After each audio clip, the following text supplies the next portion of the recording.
Hey Internet, I'm Dan. And I'm Chaz, and this is Wine is Serious Business, episode 306. We are here again with some Riesling, this time entirely from Oregon. Both Dan and I went on a shopping spree, really picked up a bunch of Rieslings, and that's what we've done these last three shows on. So this time we're closing it out with Oregon, still promoting, trying to hype the Riesling invasion coming up shortly. Next week we'll have the drawing for it, kind of round up all the comments that we had. We had a lot of comments on the last show. I want to thank you for that. Totally. We'll get into some of those in a moment. Yeah, but for now, we're going to go ahead and start off with the first wine, because we got three wines here, and the first one we're going to start off with something a little weird. This is the Petra Riesling O, Eola Amity Hills fruit, and it's orange.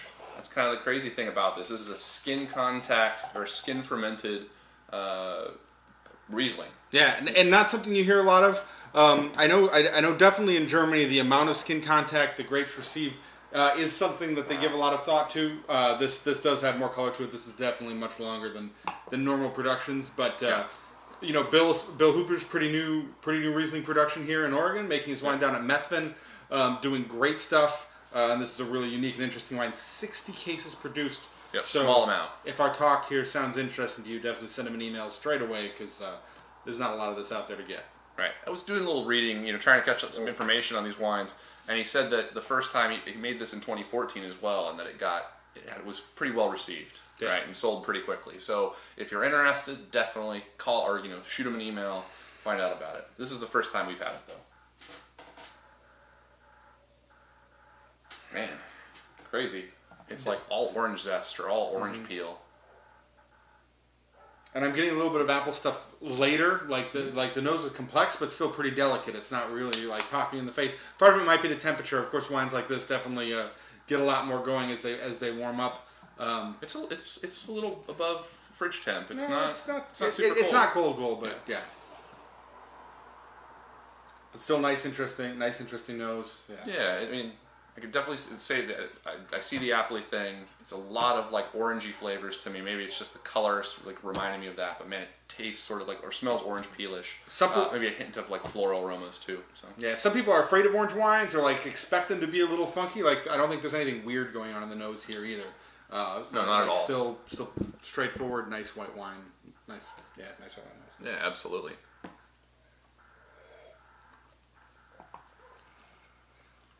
Being new, he's a super nice guy. We were out there visiting a little while ago. I recommend you to do the same. If you're following the show, if you live in Portland, you're out in the valley, follow the link. We always put links to the producers. Send him an email.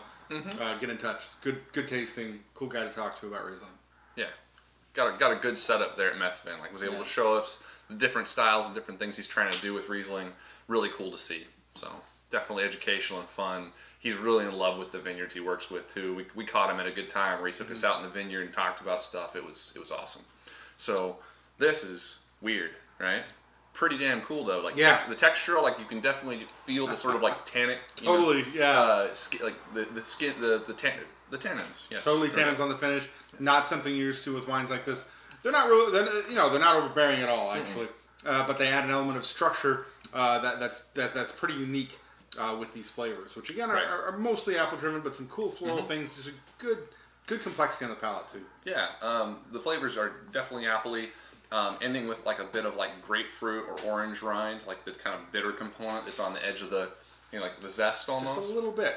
Yeah, a little bit of that.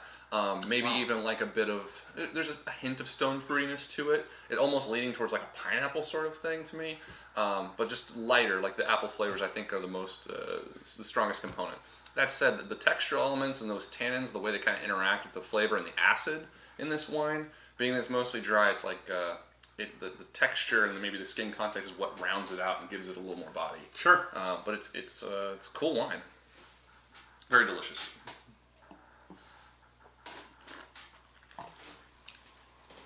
Yeah, I think again, the flavors in the front of the palate are really delicate, and the structure comes in to dry it out. Again, nothing really like overwhelming. Like it's still pretty. I want to say elegant, but with tannins and a white wine, I'm losing my words today. Yeah, we're just talking about that. Chaz is worried about stumbling over himself, but I'm doing it instead. Nice wine, unique to anything I've tasted out of Oregon. Absolutely, well put very together, and again, something interesting to watch year after year, because I bet this will show a lot of vintage variation too with this kind of production method. I think one thing that you touched on, where you said like had sort of, it was sort of elegant. Like the intensity level on that wine is pretty low, right? Like across the board. It's not like sort of a ripe vintage Riesling where the fruitiness is like very apparent. Even when it's like ice cold, it's still like juicy. This is not that wine. So it's something entirely different. Yeah. So moving on, this is the. Do you have anything else to say? Sorry. Subtle but not simple. There we go. There we go. That's well said. This is the Alexana Dundee Hills Rivanna Vineyard Riesling. This is their estate vineyard. Mostly dry. Tried to look up a little bit of information. I think there's a. They didn't say there was any RS in it, but this is their.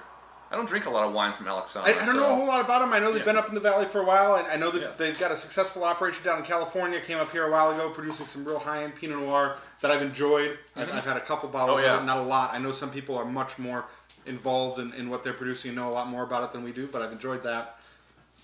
Haven't had much of the Riesling before. They don't produce much white wine. They produce some Chardonnay, but if you look at like their website, they produce a ton of red wine. Yeah. And I mean a ton of red wine. It's like interesting. Just like all the different like single bottlings. You know, like how Elk Cove has sort of certain places have member only bottlings. Or bottlings that are cool. Like they're one barrel, so they don't get out to the general public. Let me close this.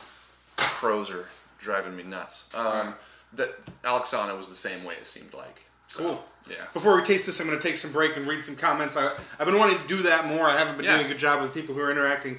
Great interactions with our friends from Germany on Facebook as Fu Strauss and Alejandro Del Lobo.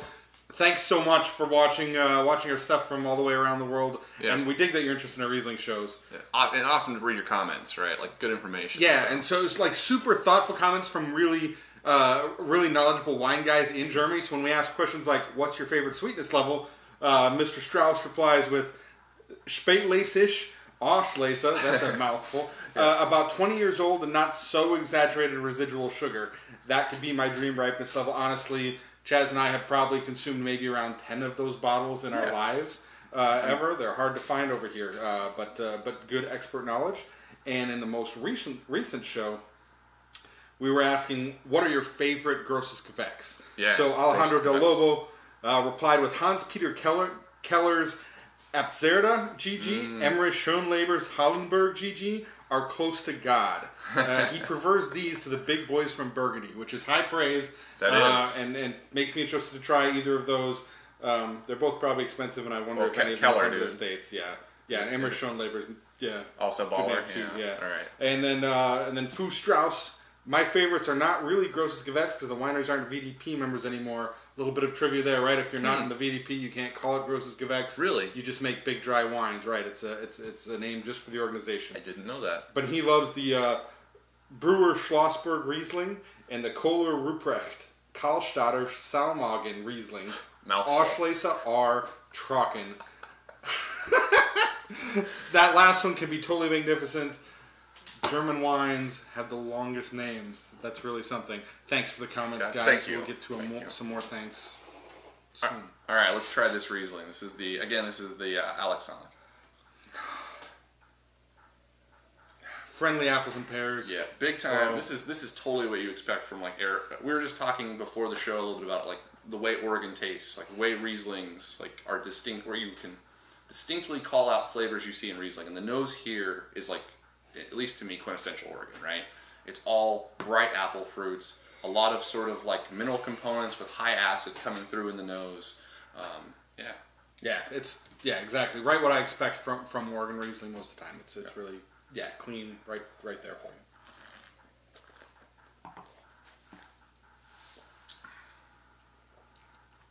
Well, pretty straightforward.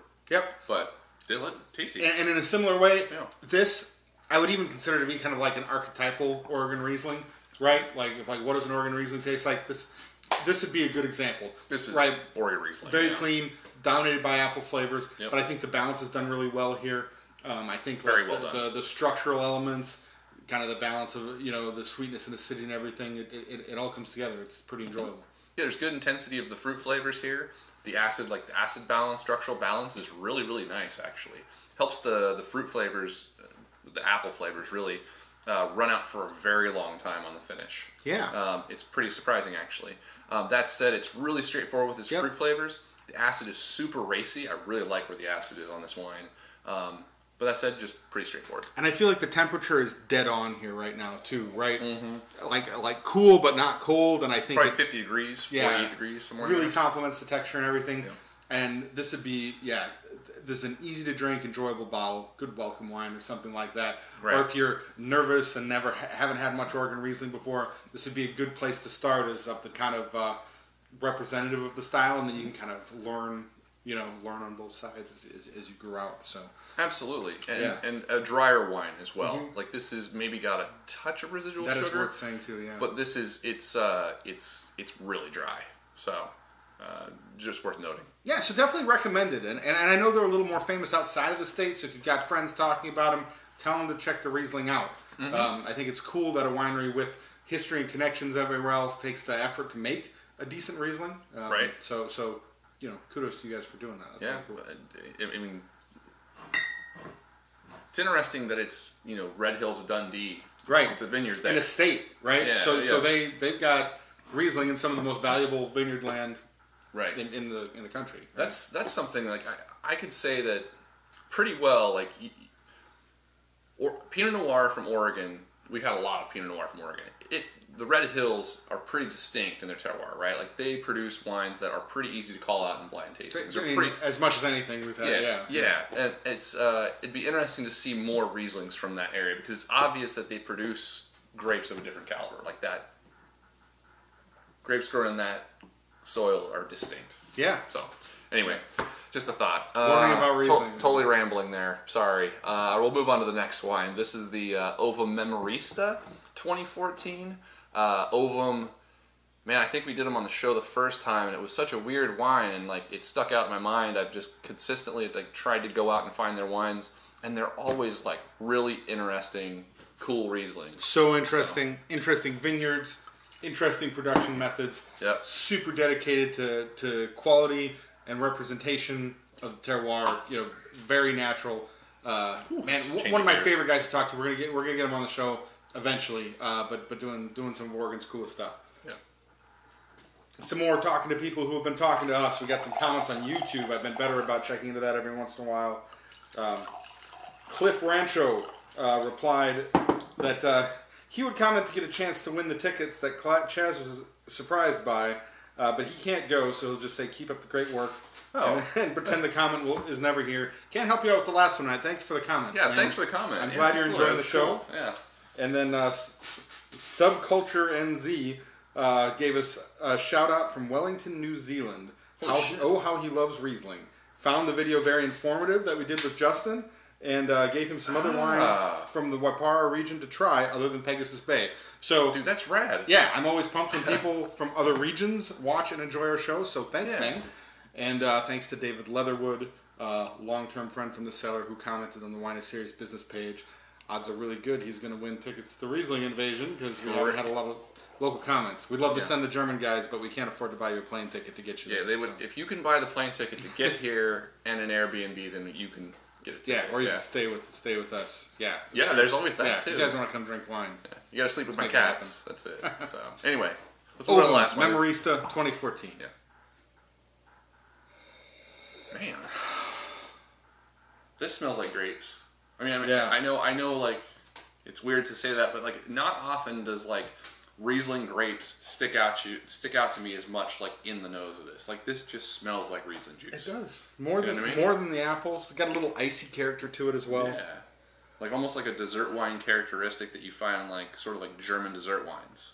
Dessert Rieslings, right? Where it's like that like you can smell the grapes. It's got like the sweet grape component. It really does. Yeah, that's interesting, and not something I see all that often, but because like having ate a bunch of Riesling grapes at this point now too, it's like it smells and tastes, or it smells like that. So yeah.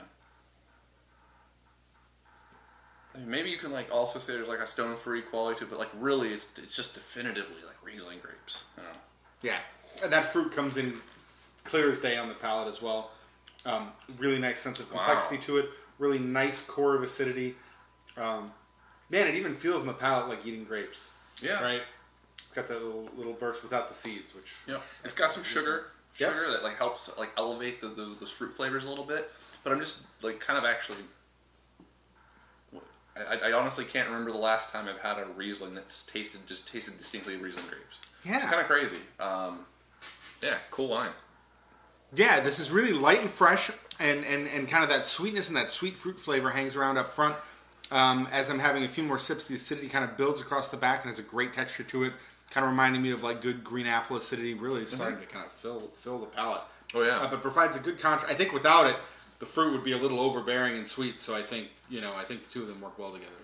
Absolutely, and like the sugar provides a lot of texture, provides a little bit of weight, which is really kind of nice to see. The acid is well in line, just like Dan said, keeps everything really well in check. And I think what's fun about this is that the fruit flavors are not something that's typical. It should be, because I mean these are freaking Riesling grapes, right? But just the way that just those fruit flavors are really, really unique, which is weird. That's weird to think about that way. Anyway, sorry. Yeah. Cool wine. And man, it's easy drinking too.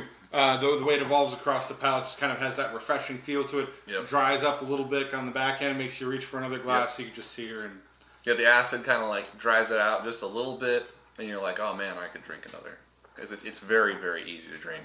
I don't know if it ever goes this way for Juicy. you, but it's kind of dangerous wines like this. Like if I'm ever doing stuff on my computer and I open a bottle of wine and set it there, this is one of the ones that after like 30 minutes it's gone, and I'm like, oh shit. Yeah, like now I'm drunk and probably aren't getting anything else done tonight. But that was good. Right. What's next? Right? Like, this is totally one that would creep up on This me like is. that. Yeah. Man, this is cool wine. And yeah, at 10.5% alcohol, like you can see where there's like some sugar level probably got left. Like some of the alcohol didn't go all the way dry, obviously. But at 10.5%, if you kill this bottle by yourself, you might be in a little bit of a world of hurt. Yeah. Having a good time. Quickly. Having a good time. In 30 minutes, like this guy is a beast. Anyway, yeah, it's light, fresh, fun, really enjoyable wine. I totally recommend it. Solid stuff. I really honestly, for all different reasons, I recommend all three of these wines. Yeah. Definitively Oregon. The Petra is like weird and totally something unique, and the Ovum is just delicious. Yeah, like it's just fucking good. So all interesting stuff there. Yeah. Or now we'll see how that goes. Yeah. Riesling's really been on the rise in Oregon. The number of producers is growing. The quality is growing. Love it. Go to the Riesling Invasion and taste that all for yourself. Yeah. The truth will be in your mouth. And July 23rd. Yeah, July 23rd. Yeah. So thanks for watching the show, and we'll be back next week with not Riesling. Yeah, we're gonna.